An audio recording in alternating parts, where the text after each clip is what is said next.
Բարև ձեզ, սիրելի հեռուստադիտողներ, CVKM-ի տաղավարում հյուրընկալել եմ քաղաքագետ Դավիթ Ստեփանյանին, բարև ձեզ, շնորհակալություն հյուրընկալվելու համար։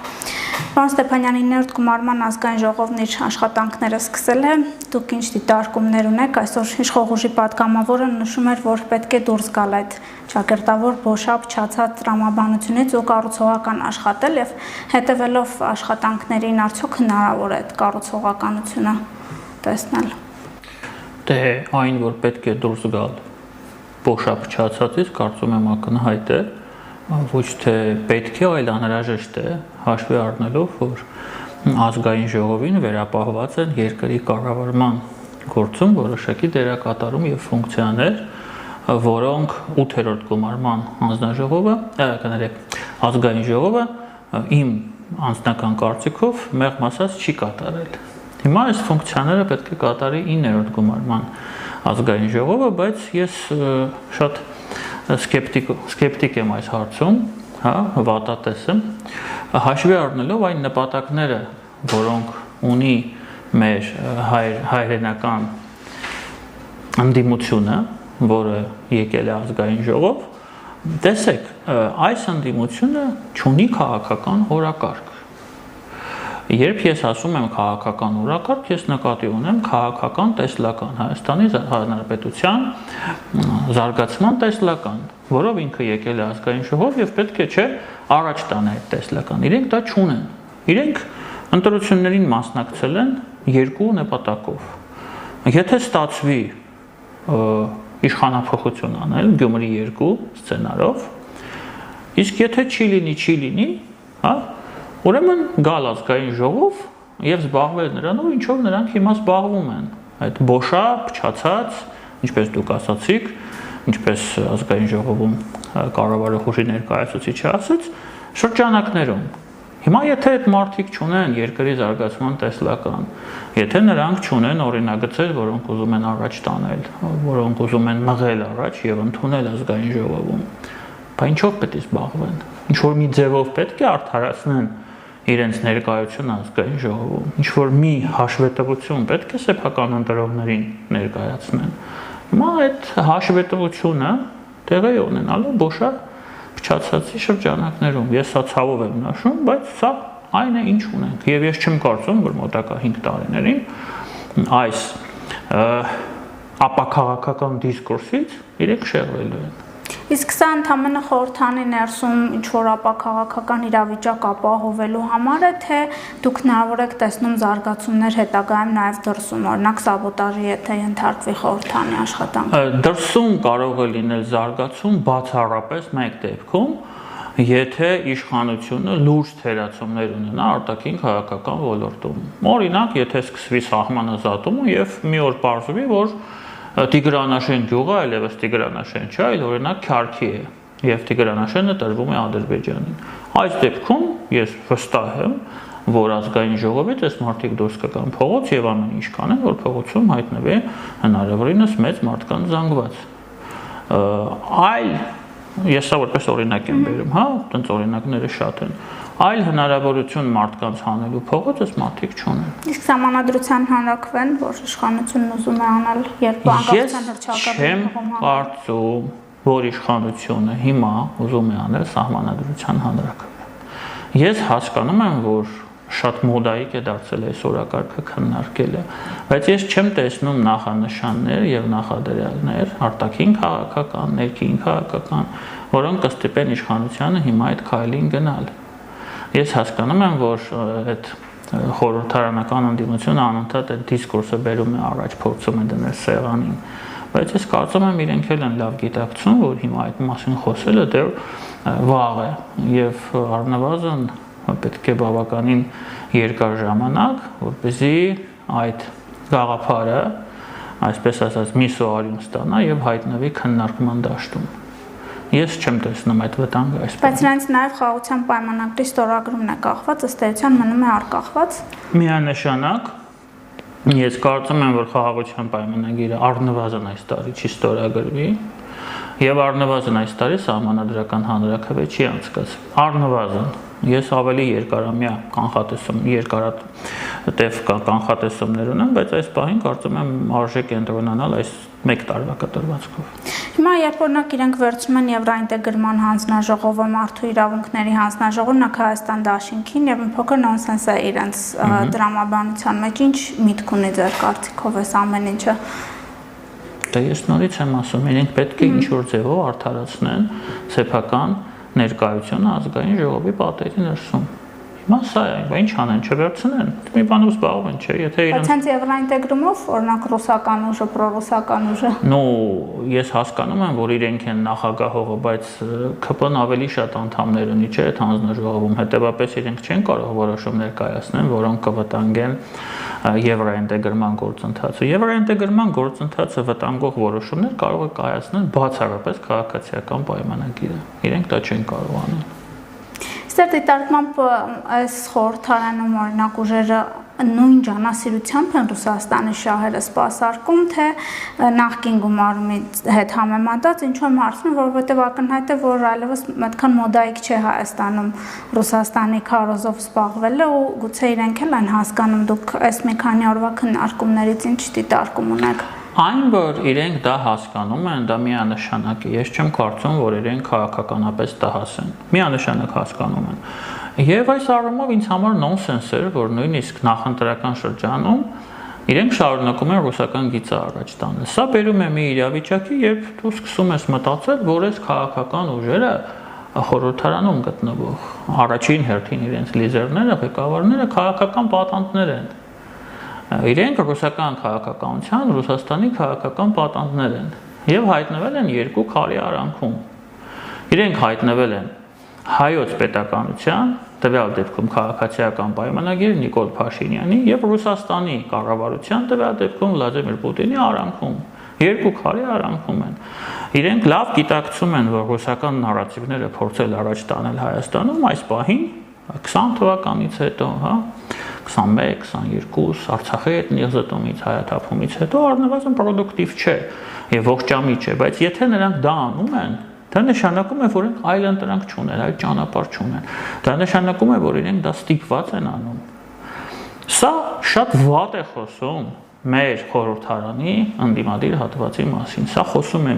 այն մասին, որ մենք չունենք ազգային ընդդիմություն։ Իրենք շատ են, չէ՞, ազգային բառը օգտագործում։ Ազգային արժեք, եկեղեցի, չէ՞, անուններ, Մասիսար, Արցախի դրոշ, բայց իրենք ազգային չեն։ Ես չեմ կարծում, որ որևէ ազգային ուժ աշխարհի որևէ խորհրդարանում կարող է այլ երկրի շահեր առաջ տանել։ Օրինակ շատ դժվար է, չէ՞, պատկերացնել, որ օրինակ Արգենտինայի խորհրդարանում լինի ազգային ընդդիմություն, որը Մեծ Բրիտանիայի շահերը առաջ կտանի։ Հիմա սա նույն բանն է։ Նույն բանն է։ Եվ սա բերում է մի իրավիճակի, երբ մենք հասկանում ենք, բայց մարդիկ դա ստիպված են անում։ Եվ ես այո տեսնում եմ խորհրդարանի աշխատանքներում, հիմա որոնք մեկնարկել են, մի փոքր ավելի քիչ են խոսում այդ մասին։ Բայց դա չի նշանակում, որ իրենք դադարել են լինել քաղաքական պատանդ եւ իրենք դադարել են լինել երկու քարի արանքում։ Սա առանձին հարց է, ես կարծում եմ, որ սա պետք է ուղղի առաջին հերթին իրենց ընտրողներին։ Այս քաղաքական ուժերին կես միլիոն մարդ է ընտրել Հայաստանում։ Իրենք ընտրել են քաղաքական պատանդներ, որոնք փորձում են քաղաքական պատանդ դարձնել Հայաստանի Հանրապետությունը։ Սա շատ մեծ մտորումների մտածելու տեղիք է տալիս։ Առաջին հերթին այդ կես միլիոն մարդկանց։ Ես իրենց հետ որևէ հույս չեմ կապում այս մարդկանց։ Ես մեր ընտրողների հետ եմ հույսեր կապում, թող տեսնեն ինչ են իրենք արել։ Ըստ էության Սամվել Կարապետյանն էլ գլխավոր պատանդն է քաղաքական Պուտինի ձեռքերում, որ ուղարկվեց այստեղ ինչ որ բան փոխելու, բայց ստացավ այն ինչ ստացավ խորհրդանում 29 մանդատ ընտրել։ Սամվել Կարապետյանը եւ Ռոբերտ Քոչարյանը քաղաքական պատանդներ են Պուտինի ձեռքերում։ Սա միանշանակ կարող ենք մենք ֆիքսել։ Սա միանշանակ է։ Ես վստահ եմ, որ եթե նրանք հնարավորություն ունենային, նրանք ոչ խորհրդարան կգային, ոչ քաղաքականությունում կհայտնվեն, նրանք իրենց գործերը կանեին, Աստծուն փառք, երկուսն էլ մեծ կարողություն ունեն, պարոն Կարապետյանը իր խելքի միջոցով այդ կարողությունը վաստակել է, աշխատել է Ռուսաստանում, պարոն Ռոբերտ Քոչարյանը Թալանի միջոցով է դա վաստակել Հայաստանում, կարևոր չի լավ ինչպես, իրենք կգնային այդ ճանապարհով, այն ինչ իրենք արեցին, որևէ ողջամիտ մարդու տրամաբանությունում չի տեղավորվում։ Ես չեմ կարծում, որ Ռոբերտ Քոչարյանը եւ Սամվել Կարապետյանը ողջամիտ մարդիկ չեն։ Հետեւաբար նրանք դա արել են ստիպված։ Այսինքն Սամվել Կարապետյանի ըստ էության այդ միլիոնների, միլիարդների մեջ ինչին էր պետք Հայաստան գալ, դառնալ այստեղ ընդդիմության առաջնորդ, ինքը վարչապետ էր ուզում դառնալ, նաև հարկադրանքը այդ չափ ուժեղ է եղել ձեր կարծիքով, նա Քոչյանը գոնե ստեղ էր։ Դուք ձեր հարցում պատասխան արդեն հնչեցրեցիք։ Սամվել Կարապետյանին պետք էր գալ Հայաստան, որպեսզի փրկել իր միլիոնները եւ միլիարդները։ Բայց այս պահին այդ միլիոնները եւ միլիարդները դա ինչ է, դա փող չի, չէ, դա գույք է։ Դա սեփականություն է, մոլեր են, տարածքներ են, հա, որոնք նավարցով է տալիս տարբեր արևտրային կազմակերպություններ են, գործարաններ են, այդ ամենը Ռուսաստանում է գտնվում։ Եվ դա էլ իր հերթին պատանդի կարգավիճակում է։ Ինքը եկել է Հայաստան, որպեսզի անի այն ինչ իրեն ասել են, ուզի փրկի իր սեփական կարողությունը, իր վաստակածը։ Ես իրեն շատ լավ հասկանում եմ։ Այլ կերպ հնարավոր չէր պայմանավորվել։ Ես չեմ կարծում, որ Ռուսաստանի նախագահի ադմինիստրացիայի հետ հնարավոր է այլ կերպ, ընդհանրապես հնարավոր է պայմանավորվել, եւ դու իրենցից 100%-ով կախված ես եւ գտնվում ես Ռուսաստանի տարածքում։ Հիմա մեծ հաշվով ավարտվել են ընտրությունները, 29 մանդատ մի ուժ ունի, 11 մանդատ, 12 մանդատ մյուս ուժը, ու ինչ Ռուսաստանը այսքանով կբավարարվի խորհրդանի աշխատանքը ընդհանրապես այսպես բանի ենթարկելով երբեմն սաբոտաժի, ապակառուցողական բաների, թուրք դավաճան այդ դիսկուրսի, այս մաքսիմումներ, որ Ռուսաստանին պետք էր, թե մենք հետո ուրիշ ինչ-որ քայլեր կտեսնենք։ Ռուսաստանին իրապես պետք էր Հայաստանում իշխանափոխություն։ Ռուսաստանը իրապես խաղադրույք էր դրել Սամվել Կարապետյանի, Ռոբերտ Քոչարյանի եւ Գագիկ Ծառուկյանի վրա։ Իրենք իրապես մտածում են, որ հնարավոր է Հայաստանում ընտրությունների միջոցով անել իշխանափոխություն։ Իրենք մտածում են, որ հայ ժողովուրդը ոչ թե կես միլիոնն է իրենց ձայն տալու, այլ 800,000-ն է ձայն տալու։ Եվ ինչու ոչ, թեորիայում դա հնարավոր էր։ Դա տեղի չունեցավ։ Հիմա ես կարծում եմ, որ այս պահին Ռուսաստանը, այսպես ասած, հանգիստ է թողել այս մարդկանց խորհրդարանը, որովհետև իրենցից հիմա ավել բան պահանջել անհնար է, իրենք ոչ մի բան չեն որոշում։ Իրենք զբաղվում են ինքնագործունեությամբ այս պահին խորհրդարանում, այս ամեն ինչ մենք տեսնում ենք, դա ուղղակի ինչ-որ փորձ է, որպեսզի նրանք մնան ջրի երեսին, չսոզվեն քաղաքական այդ հորձանուտներում։ Ինչ վերաբերում է Ռուսաստանին, Ռուսաստանը Հայաստանի հետ հիմա հարաբերությունները կառուցում է բոլորովին այլ մակարդակով։ Դա արդյոք չի նշանակում, որ շանտաժը չկա այդտեղ։ Դա տնտեսական շանտաժն է։ Դա երկաթողին է, դա ատոմակայանի խնդիրն է, ես այդ մասին արդեն խոսել եմ։ Դա թրիպն է, դա ռուսական զորքն է Հայաստանի հարավում։ Դա 102-րդ բազան է եւ ամենակարևորը դա ԵԱՏՄ-ն է։ Իրենք հիմա փորձում են այդ կոճակները սեղմել, որպեսզի ստիպեն մեզ, մեր քաղաքական ղեկավարությանը հրաժարվել այն կուրսից, որը նա վերցրել է, որը 170 աստիճանով չի համապատասխանում ռուսական կուրսին։ Մենք սա ունենք այսպես։ Խորհրդարանը հիմա երկրորդական պլանում է։ Խորհրդարանը ակտիվացնելու են այն ժամանակ, երբ Հայաստանի իշխանությունները որևէ լուրջ սխալ գործեն, ես արդեն նշեցի, որպես օրինակ բերելով Տիգրանակերտը, դրա համար սա անթույլատրելի է, եւ ես կարծում եմ, որ սահմանադրական հանրաքվե անցկացնելը Հայաստանի Հանրապետությունում այս պայմաններում ունենալով այսպիսի խորհրդարան եւ ունենալով Հայաստանում առնվազն կես միլիոն ընտրող, որ այս խորհրդարանը ընտրել է, առնվազն իշխանության կողմից ողջամիտ չի լինելու։ Դե այսինքն մյուս ընտրություններին է սահմանում, թե արտահերթ ընտրության անհրաժեշտություն կլինի։ Ես չեմ կարծում, որ Հայաստանում այս պահին կա քաղաքականապես մոտիվացված եւ հիմնավորված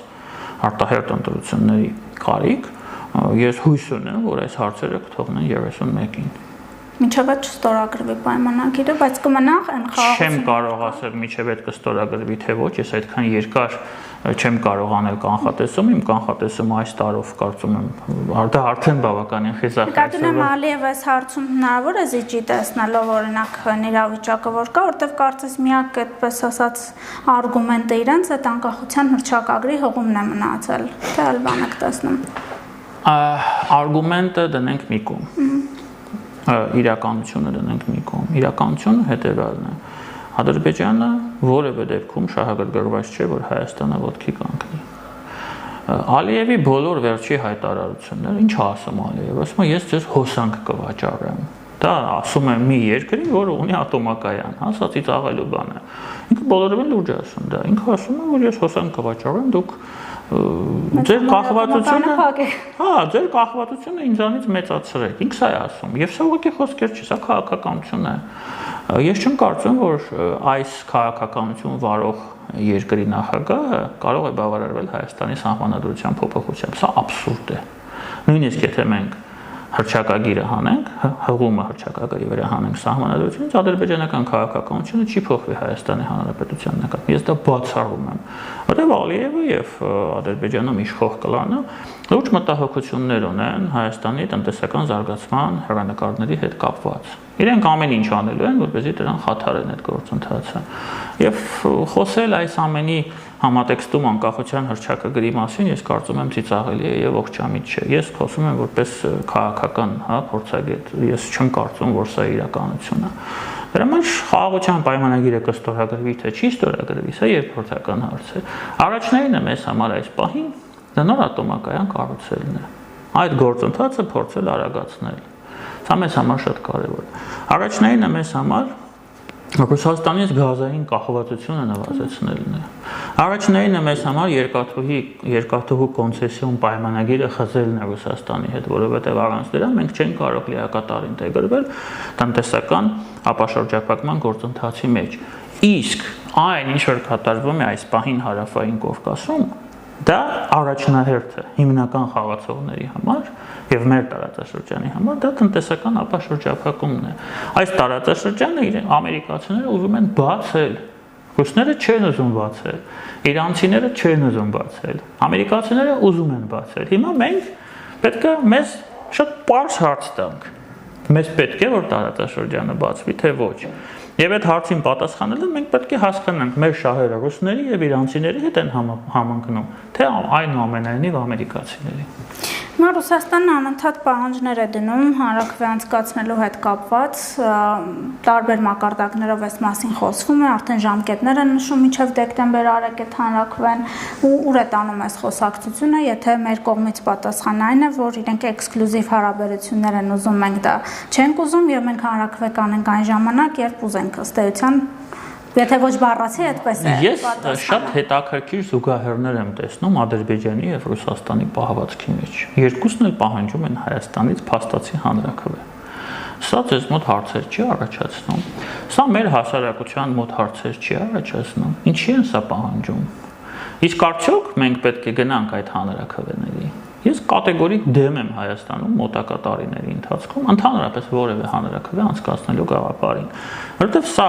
լինելու է հարված Հայաստանի պետականությանը, Հայաստանի պետականության հիմքերին, որոնք առանց այդ էլ բավականին թույլ են դեռ այս պահին։ Գնում է հակառակ գործընթաց այդ հիմքերը ամրացնելու եւ հանրաքվե անցկացնելը նշանակելու է հարցականի տակ դնել Հայաստանի պետականությունը այս պահին։ Ես այդպես եմ կարծում, ես վստահ եմ։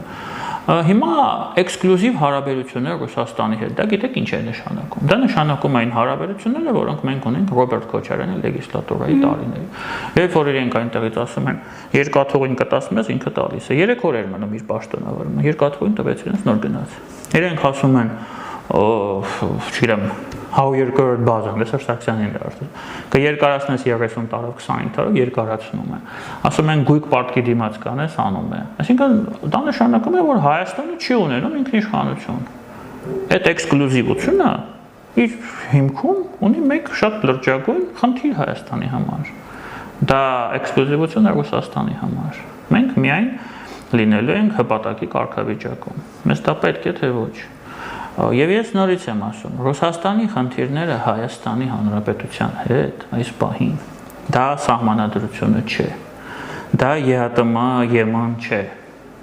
դա Հայաստանի ենթադրյալ դեպի Եվրամիություն ճանապարհը չէ, որ այս պահին ես չեմ տեսնում։ Դա այն է, որ Հայաստանը դառնում է մի գործընթացի մասնակից, դարձել է, որը ուղղված է Ռուսաստանի դեմ։ Դա տարածաշրջանի վերաբացումն է։ Ռուսաստանը երկար տարիներ Լեռնային Ղարաբաղի կոնֆլիկտի միջոցով տարածաշրջանը պահել է փակ, որովհետև դա իրեն պետք է եղել, որովհետև բոլոր կոմունիկացիաները գնում են հյուսիսով իր տարածքով։ Հիմա իր տարածքով կոմունիկացիաները փակ են, եւ դա չի ուզում, որ հարավով դա լինի։ Ինչու ակտուալացավ սա հենց հիմա, ինչու 20 թվականից հետո ակտուալացավ, Որտեղ հնարավորություն ստացան ամերիկացիները խնդիրները լուծելով, Լեռնային Ղարաբաղի կոնֆլիկտը փակելով,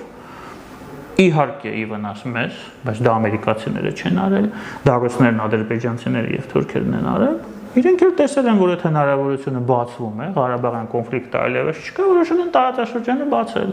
Հիմա ռուսները փորձում են չունենալով Ղարաբաղյան կոնֆլիկտ, այնուամենայնիվ տարածաշրջանը պահել փակ, մեզ վրա ճնշում գործադրելով լոլիկի, ջերմուկի, կոնյակի, հա, չգիտեմ, ծաղիկի,